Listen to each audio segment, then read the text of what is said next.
In the sunlit kitchen, I was preparing my son's lunch box.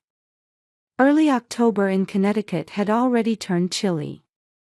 Outside the window, maple leaves were beginning to turn red. In this suburban town, luxury cars would stream toward the city each morning, heading to their offices. "Mom, soccer practice might run late today." Ethan, my freshman in high school, came rushing down the stairs. He'd grown taller recently, now surpassing my shoulder height. In his navy blazer, white shirt, and gray slacks, he looked just like his father in his younger days, the same gentle eyes and calm demeanor. Watching my son excel both in sports and academics, I couldn't help but see shadows of my late husband. "Soccer practice.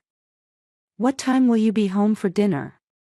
"Probably after 6. Everyone's working hard for next week's game." Ethan grabbed orange juice from the fridge and drank it in one gulp. His grades were excellent, and he was athletic too. For the past 3 years, we'd managed somehow, just the two of us. Since Tom's sudden passing from a heart attack, every day had been a battle. My job as a real estate broker kept me busy, and an annual income of $85,000 wasn't much in this affluent suburb. Still, considering my son's education, I couldn't afford to give up this job. I smoothed my brown hair and slipped into my modest suit. This was my style. "Ethan, keys." I tossed the car keys, and my son caught them skillfully. It was a 15-minute drive to Greenwich High School. This time was our precious moment for conversation. Caught in morning traffic, I enjoyed our casual chatter. Perhaps this was my happiest time of day. The morning tranquility was broken by a phone call from my mother. "Jennifer, about Vanessa's party tomorrow." Mother Patricia's voice echoed through the receiver. My mother, proud of her social influence, was always preoccupied with my sister Vanessa's affairs. Mother was pretentious and vain, particularly excessive in her doting on my sister. "Yes, of course I'll be there. The venue is La Scale. The dress code is semi-formal, so please wear something appropriate. Not like that plain outfit you wore to last year's Christmas party." Behind Mother's words lurked her usual criticism. She disapproved of my modest appearance. Meanwhile, my sister Vanessa was Mother's ideal. Working as a nurse at Mercy General Hospital, she charmed everyone with her beauty and social grace. Her golden hair and model-like figure were Mother's pride and joy. Since childhood, my sister had been showered with Mother's affection. That evening, after finishing work, I received a call from Vanessa. "Jen. He's absolutely wonderful. Even better than I imagined." My sister's voice bubbled with excitement. Mother had been bragging about her fiancé's credentials and income to anyone who would listen. "He's such a wonderful person, with such potential." Mother took over the phone, boasting. "Nothing like your Tom. Poor Tom. He gave up his future and took a local job for your sake." Those words stung. Mother had never approved of my husband's modest background. That night, after my son had gone to bed, I stood by the living room window, gazing at the night sky. I remembered the day 3 years ago when I lost Tom to a sudden heart attack. Though he didn't have an impressive career, he was a kind, honest man. He still holds a special place in my heart. I know he limited his career to our local area for my sake, as we'd been together since high school. But that was our choice. Tomorrow is my sister's engagement party. I want to celebrate her sincerely. Yet I also felt lonely, being misunderstood within this family. Mother and my sister always looked down on my lifestyle, treating my choices as failures. Still, every time I see my son's sleeping face, I find the courage to move forward. He is my pride and hope. Late at night, in the quiet house, I began preparing for tomorrow's party. As I took out a modest navy dress from the closet, I thought about how tomorrow would bring another new day. I would accept both mother's words and my sister's boasting. That was my role, after all. One afternoon, I was in the middle of showing a property. The autumn sunlight filled the room, highlighting the property's best features. While negotiating prices with my client, my phone rang. It was from an unknown number. "Is this Mrs. Miller? Your son Ethan has been in an accident." In that moment, it felt as if the world had stopped. My ears were ringing, and voices seemed distant. It was a call from Greenwich High School staff. Ethan had been hit by a car that ran a red light while he was crossing at a crosswalk after school. A classmate who witnessed the accident called an ambulance, and teachers rushed to the scene. The emergency team had already arrived and was transporting him to Mercy General Hospital. "How serious is the accident?" As I asked with a trembling voice, the staff member hesitated before answering. "It appears to have been a severe impact. He's conscious, but..." I couldn't wait to hear the rest. After hastily apologizing to my client, I immediately got in my car. Even waiting a few seconds for traffic lights felt like an eternity. The honking of cars, the red autumn leaves on the street trees, everything seemed blurry. All I could think of was my son's smile. His smile this morning when I last saw him. That can't be the last. No, it can't be the last. My hands trembled on the steering wheel. Though I'd driven this road countless times, today it felt unusually long. Other cars seemed to move too slowly. Everything was too slow. On the way, I passed the accident scene. A police car was stopped there, with officers gathering evidence. White chalk lines had been drawn on the crosswalk, and textbooks and notebooks were scattered on the ground.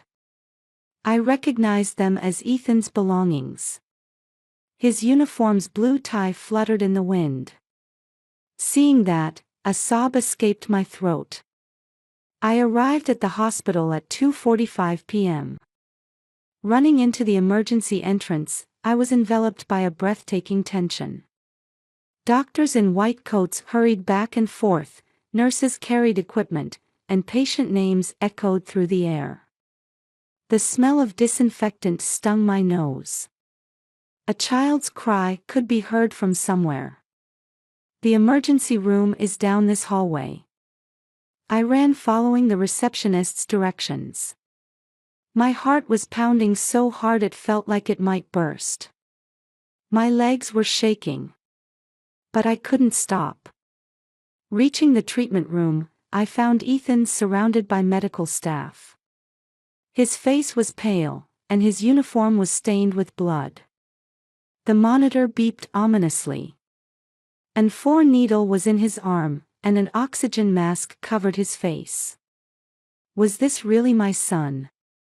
The same boy I'd cheerfully sent off to school this morning. "There's likely internal organ damage, and the bleeding is serious. CT scans show a liver laceration. We've also confirmed bleeding from the spleen," the young doctor explained in a calm voice. Dressed in clean white coat, he explained the situation with a confident gaze. His voice carried definite assurance. "Immediate surgery is necessary. I will perform the operation. Please. Please save him." My voice was trembling. I clasped my son's hand. It was cold. I'd never felt it so cold before. It was usually warm. "Mom." Ethan called out weakly. His face was contorted with pain. Yet his eyes looked at me with concern. "It's all right. I'm here. I won't leave you. It hurts. I'm scared." Those words tore at my heart. My strong son, to admit such weakness. How much pain must he be in? Nurses kept coming into the treatment room. They checked vital signs, attached new 4 bags, and followed the doctor's instructions. Their efficiency gave me a glimmer of hope. Amidst the preparations for surgery, I needed to call Mother. I knew I couldn't attend tonight's party. I felt I should tell her. But first, I had to sign the consent forms. I received the papers with trembling hands. The letters seemed to blur. "Mom, Ethan's been in an accident. Today is Vanessa's proposal party. Don't ruin it." Mother's voice was filled with anger. In the background, I could hear people talking. The clinking of glasses. Laughter. The party preparations seemed to have already begun. I could hear the busy sounds of the luxury restaurant's kitchen. "But he's seriously injured. I'm at the hospital now. They say he needs surgery." My voice caught.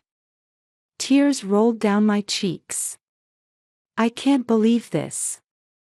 You're always like this." "I'm putting Vanessa on. This is supposed to be my special once-in-a-lifetime day. How could you? Why today of all days?" My sister screamed on the other end. Her voice was mixed with anger and disappointment. She'd always hated when things didn't go her way. But this was different. This was about my son's life. My hands trembled. While my son was hovering between life and death. Their family. Why can't they understand? I wanted to scream inside. But no voice came out. Each time the treatment room door opened, new staff entered. Voices announcing blood test results, voices confirming operating room preparations. Among all this, I listened only to my son's breathing. Then, the operating room door opened. The doctor from earlier appeared. "Mrs. Miller, we're ready for surgery." His gaze held firm resolve. I could sense his professional determination. There was something reassuring about his presence. "I will save him. That is my mission as a doctor." How comforting those words were. Tears welled up. As I watched my son disappear into the operating room, I stood there, almost in prayer. My son, whom I'd sent off to school as usual this morning. Though it was only hours ago, it felt like the distant past. Our conversation at the breakfast table. Our casual chat in the car. Everything had become precious memories. I sat in the waiting room chair, covering my face with my hands. My smartphone kept vibrating. Surely from Mother. But I had no strength to answer. Each notification tone made my heart constrict. The "surgery in progress" sign glowed red. The light seemed the color of blood. The clock hands moved cruelly slow. Outside the window, dusk was approaching. Looking up at the orange-tinted sky, I continued to pray for my son's life to be saved.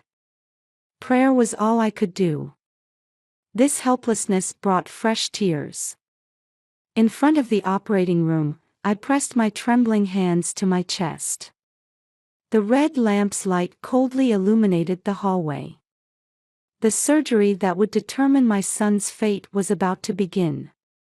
The clock showed 3 p.m. The second hand on the waiting room wall clock seemed to move unnaturally slowly. There was no one beside me. At this moment, I felt painfully aware of how alone my son and I were. While nurses bustled about, I alone felt trapped in suspended time. Beyond the operating room doors, the battle for my son's life had begun. The sounds of machines, staff voices, and metal instruments clinking faintly reached through the doors. Each sound squeezed my heart. My smartphone vibrated again. The screen showed an incoming call from Mother. Though I had no energy to answer the phone, I checked the message. All the party preparations are complete. Don't ruin everything with your selfishness. Those words suddenly filled me with anger. Selfishness. When my son's life was in danger. But I didn't even have the energy to raise my voice. I just sat in the cold waiting room chair. Outside the window, clouds drifted by. The sky that had been clear this morning now felt eerily distant. I tried flipping through old magazines in the waiting room, but the words wouldn't register.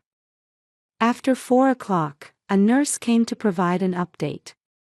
Her expression made my spine freeze. There's more bleeding than expected, and additional procedures are needed. However, the surgeon is doing everything possible, so please try not to worry.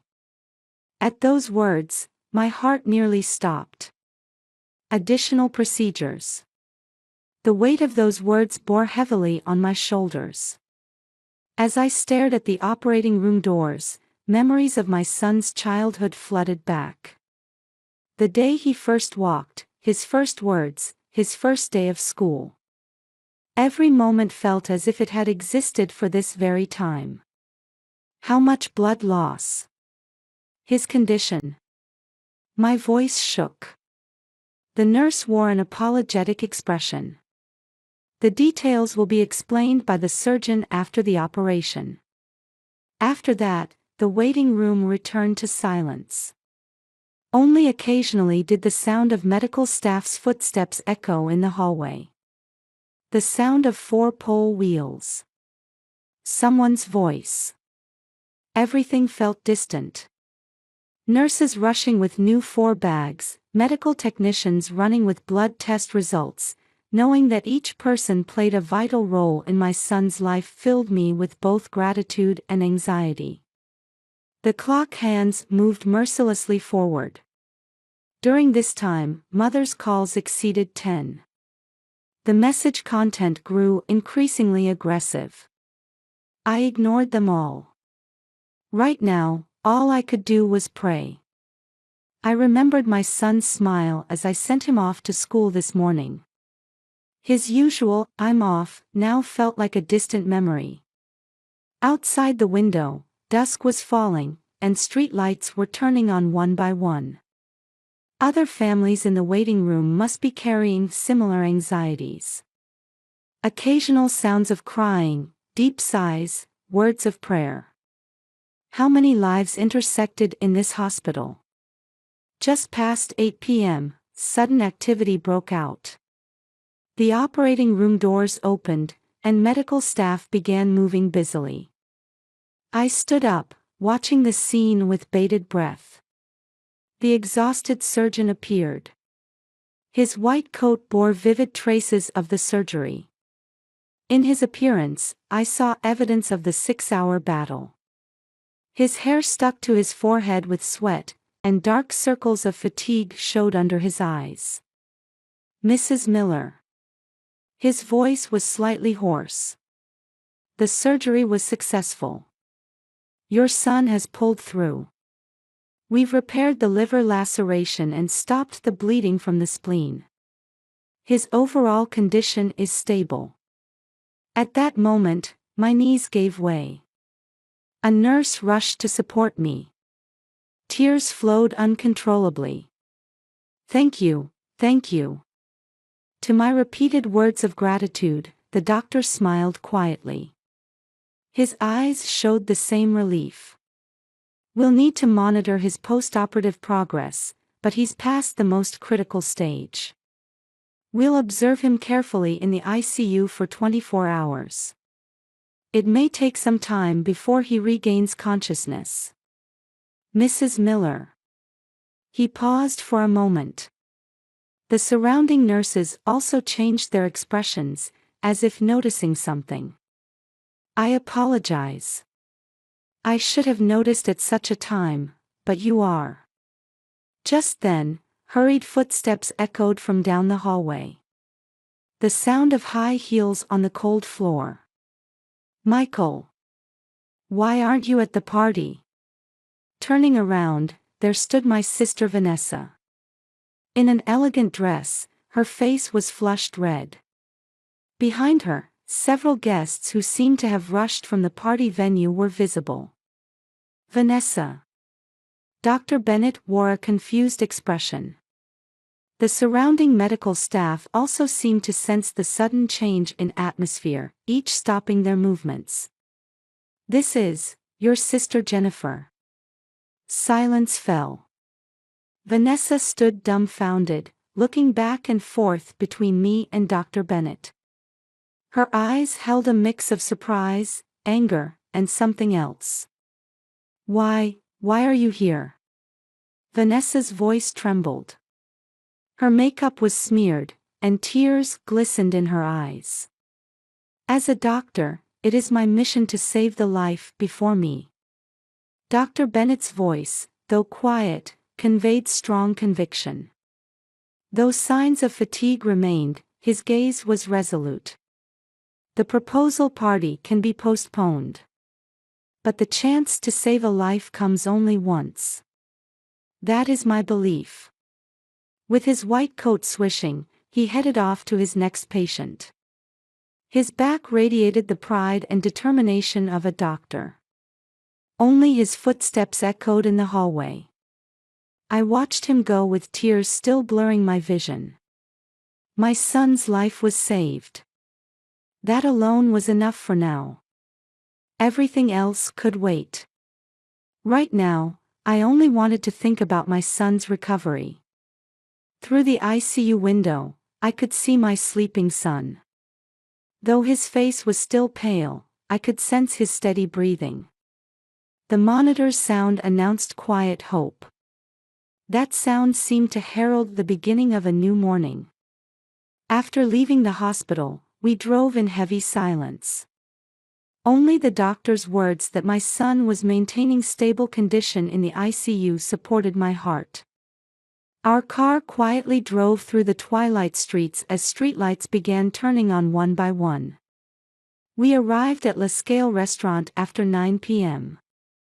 Warm light spilled from the windows of the upscale restaurant overlooking Greenwich Harbor. A crimson carpet stretched across the front entrance, with a champagne gold balloon arch installed at the entrance. Staff in tuxedos greeted guests at the door. Yacht masts rose in the moonlight from the pier. Mrs. Miller. The doorman wore a puzzled expression. He must have known about my lateness. Stepping into the venue, the atmosphere changed instantly. Crystal chandeliers cast an elegant glow, and the space was decorated in white and gold. Pure white tablecloths covered the tables, adorned with elegant floral centerpieces. Large mirrors hung on the walls, with a champagne tower arranged in front of them. Each glass beautifully reflected the light. However, the expressions of gathered family and friends contrasted sharply with this lavish atmosphere. Faint whispers drifted through the venue, and the glances directed at us were thick with reproach.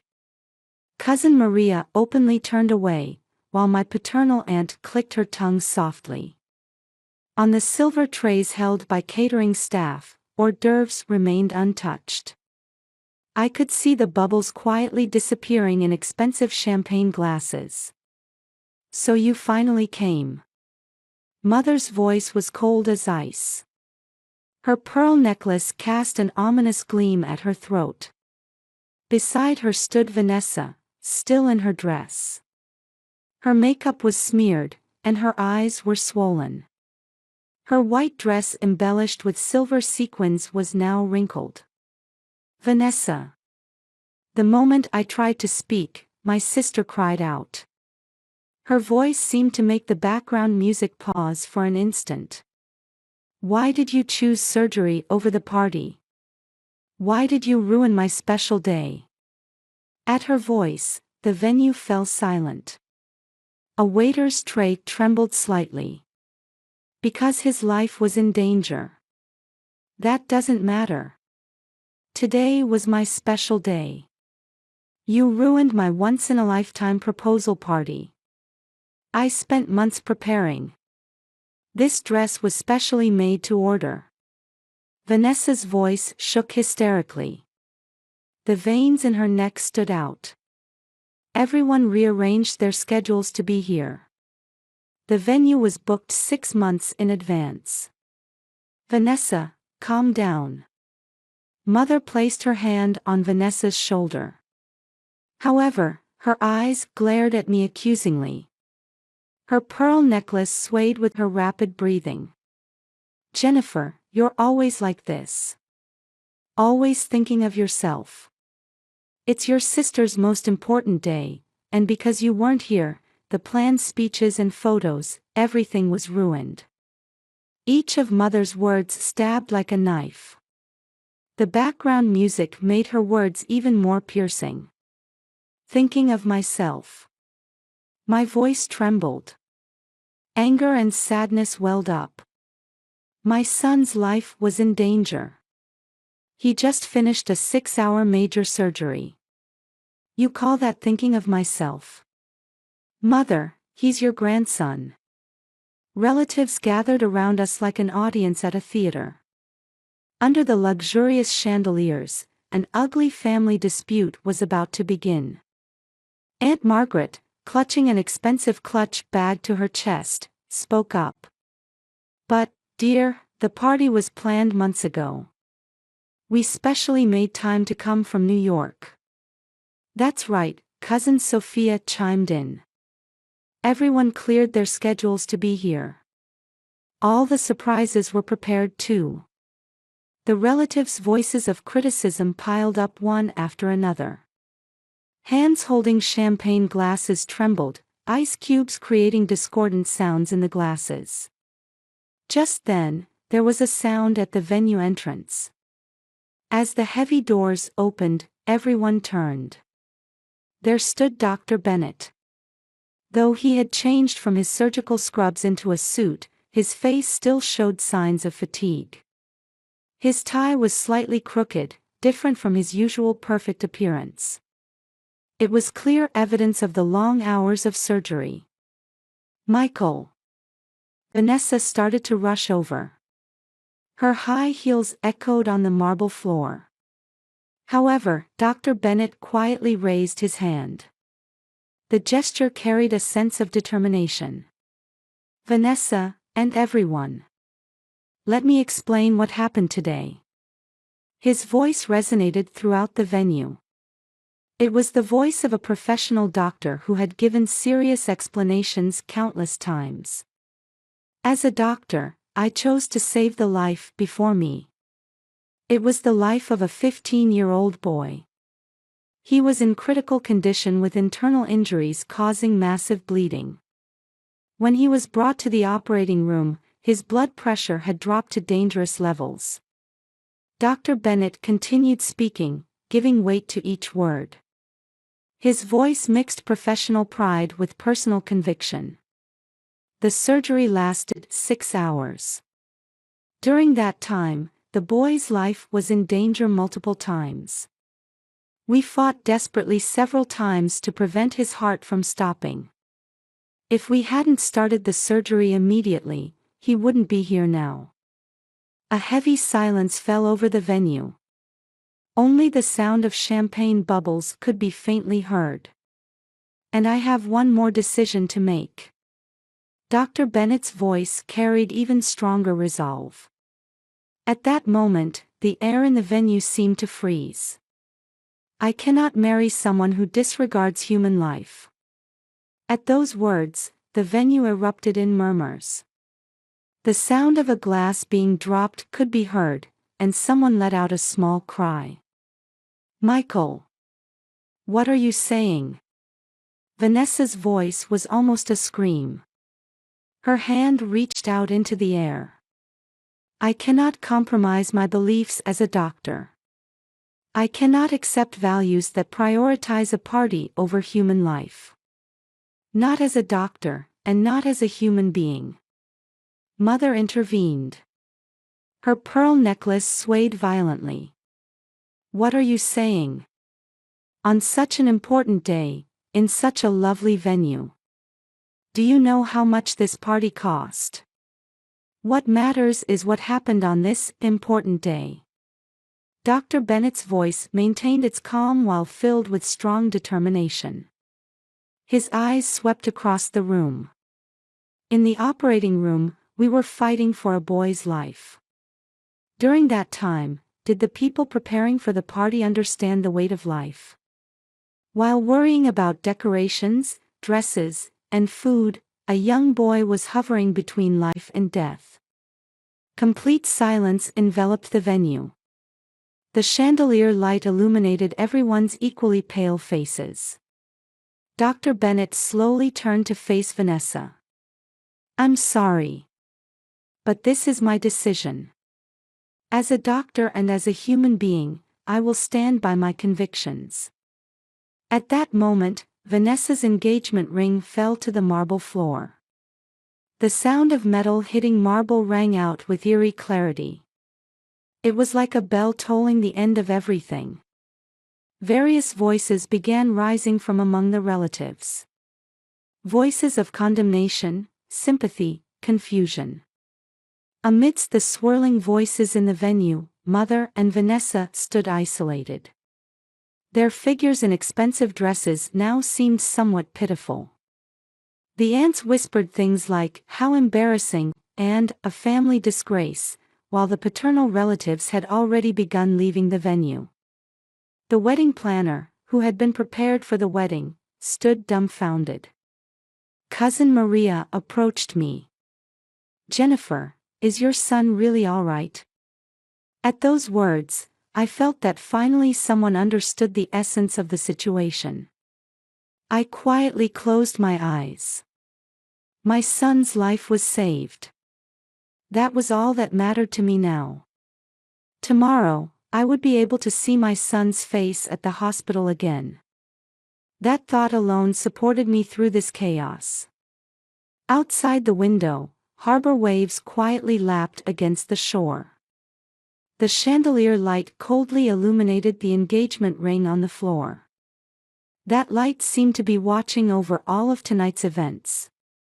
Spring sunlight streamed into the hospital room. 6 months had passed since that day, and cherry blossoms were beginning to bloom outside the window. The cherry tree-lined path on the Mercy General Hospital grounds gave a sense of new life stirring. "Mom, I'm being discharged today." Ethan smiled on the bed. Color had gradually returned to his once pale face, and strength had returned to his voice.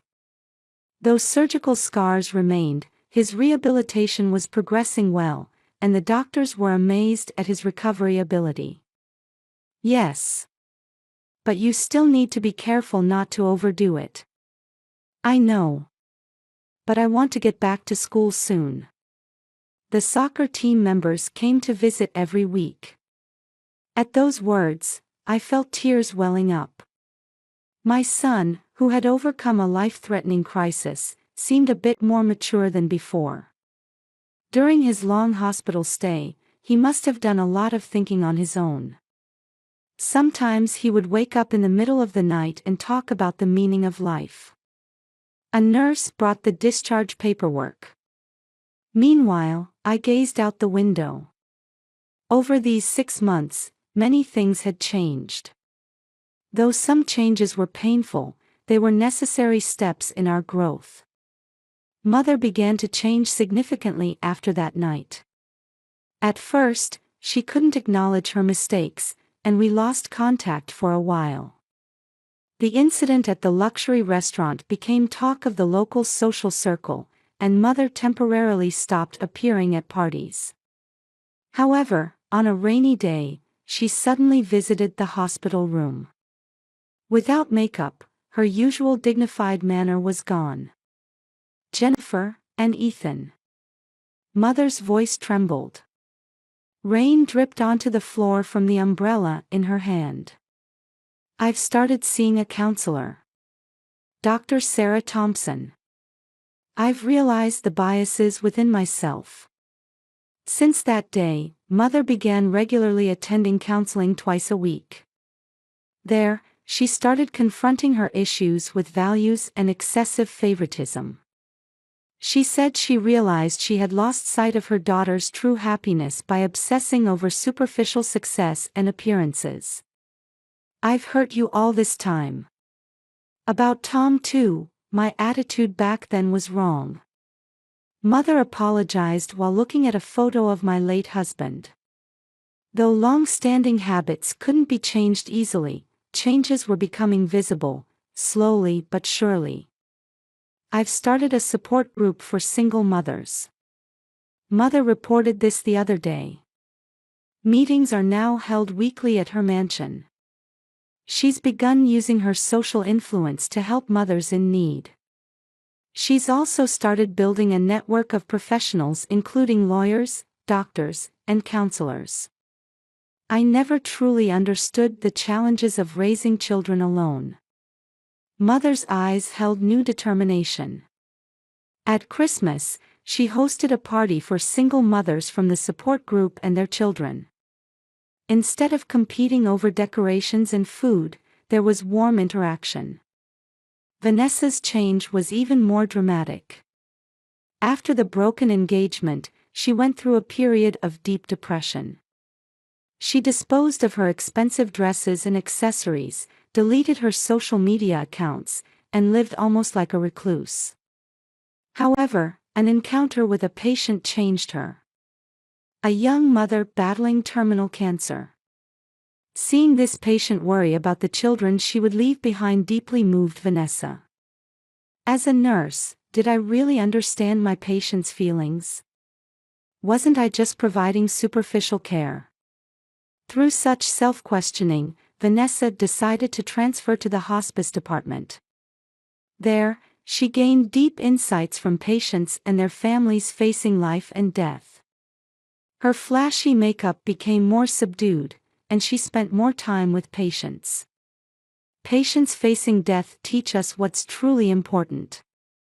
Vanessa said this while drinking coffee in the break room. Her eyes held a depth that wasn't there before. "I used to be too focused on superficial things. The scale of the wedding, the partner's income. But what's really important is having a heart that understands the weight of life." She seemed to be experiencing her own growth while empathizing with patients' families' emotions. She particularly focused on caring for young patients' families. "In the new ward, I met a wonderful doctor.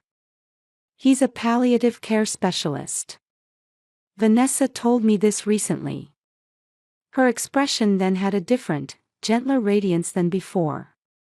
This time, it was a meeting with someone who understood the weight of life. There was no trace of the previous superficiality. Sometimes we run into Dr. Bennett in the hospital hallways. We exchange polite greetings and interact as professionals. In that, I sense Vanessa's growth. Family gatherings have also gradually changed. The previous competition over appearances and superficial glamour has subsided, replaced by growing feelings of mutual consideration. Dinner at Mother's house has become a monthly tradition. Expensive tableware and decorations have become more modest, replaced by increased family conversation. Sometimes there are arguments, but that too is part of the process of understanding each other. "Jennifer, can we start over?" Mother's words contained years of regret and new hope. She now tries to show equal affection to both daughters. Sometimes old habits surface, but each time she checks herself and makes corrections. Having finished the discharge preparations, we stepped into the elevator. 6 months ago, I had pressed the floor button in this elevator with trembling hands. The fear and anxiety of that time were now becoming nostalgic memories. Mom, are Grandma and Aunt Vanessa waiting at home? I nodded at Ethan's question. I'd heard that Mother and my sister were preparing a small party at home to celebrate his discharge. We didn't need elaborate decorations or expensive food. Just family gathering together, rejoicing in each other's presence. That was enough. Yes, they're surely waiting. Today they're making meatloaf, your grandfather's favorite. Really? Grandpa's? Yes. Grandma has started cooking recently. She's begun working in the kitchen herself instead of leaving everything to the housekeeper. My son showed a slightly surprised expression at Mother's new side. Change had definitely taken root in our daily lives. Leaving the hospital, a gentle spring breeze embraced us. Learning the weight of life, reaffirming family bonds, and taking steps toward a new future. These 6 months had become an irreplaceable time of growth for all of us. As I got into the car, I looked up at the sky. Clouds announcing a new season drifted across the blue sky. The scene seemed to be blessing our family's new beginning.